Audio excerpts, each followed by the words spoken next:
I'm Gordon, this is Greg. Gary.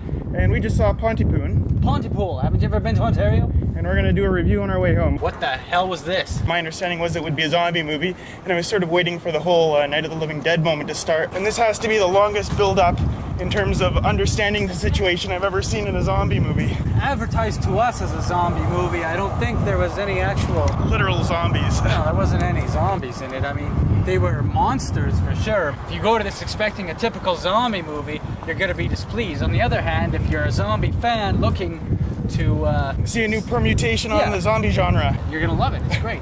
I mean, most of it's in your imagination, just the way the movie's crafted.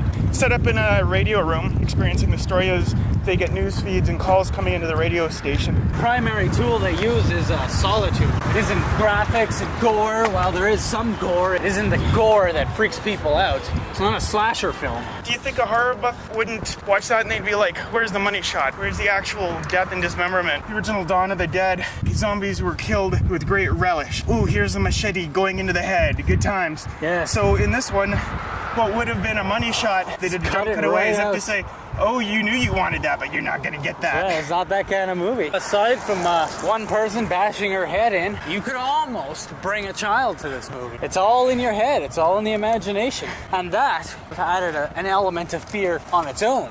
When you hear the sound effects in the background. The sound engineering on this movie was fantastic. What about his deep, velvety radio voice? An actor who knew how to give voice. Most of the horror film buffs I know are old enough to appreciate a well-written script. I'd also recommend it to English students, bookies.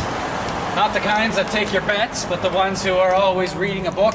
Not to impatient people, that's for sure. It was more rewarding in that way. A lot of background material before the action hits. That's what you don't get in most zombie movies, is references to Quebec separatists. It may get some cult status along with Bruce McDonald's other films. I think this is gonna be in people's video collections, so that's where it's gonna be. I don't know if I'd watch it a second time, honestly. No? I thoroughly enjoyed Not on seeing a it cold, once. dark, winter, lonely night? As entertaining it was the first time, I think in a lot of ways the fascination of this movie is the concept. And once you process the concept, I don't get the feeling that it'll be more rewarding with a second viewing. Sorry, Bruce. I would totally recommend this as a movie that's worth seeing, especially to Canadians. Whether I'd say you gotta go see it in the theater, I'm not really sure. Would you take your woman to see this? I don't think it's the typical zombie movie that she doesn't like, so I think she may actually like it. Totally sell this as a psychological. Oh, definitely. Yeah. Normally I shy away from ads for movies like The Plague because they give away plot points. Robert Zemeckis' movies being the worst example. I'm actually curious what the ads for this movie look like. There are no huge sets or anything like that. It's very atmospheric. It could have been a play. For all I know, this would have been a fantastic play too. That's the beauty of it. If you can make a great film on a low budget, then do it. And still bring audiences to the theater. Difference. All the Canadian references in this service the plot. Sometimes I just wonder if they drop in that stuff, because it's like, we'll just keep upping the CANCON, more money from the Canadian government if they're speaking French in the movie, if that was what they were thinking. Canada has a lot of grants for Canadian content. Part of the $2 million it took to make this movie, or whatever it was, probably came from the Canadian government.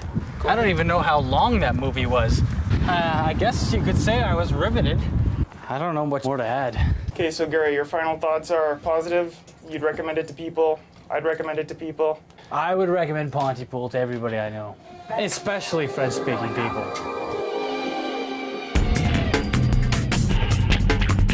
You know, someone complimented the last review saying that you and your partner did a really good job.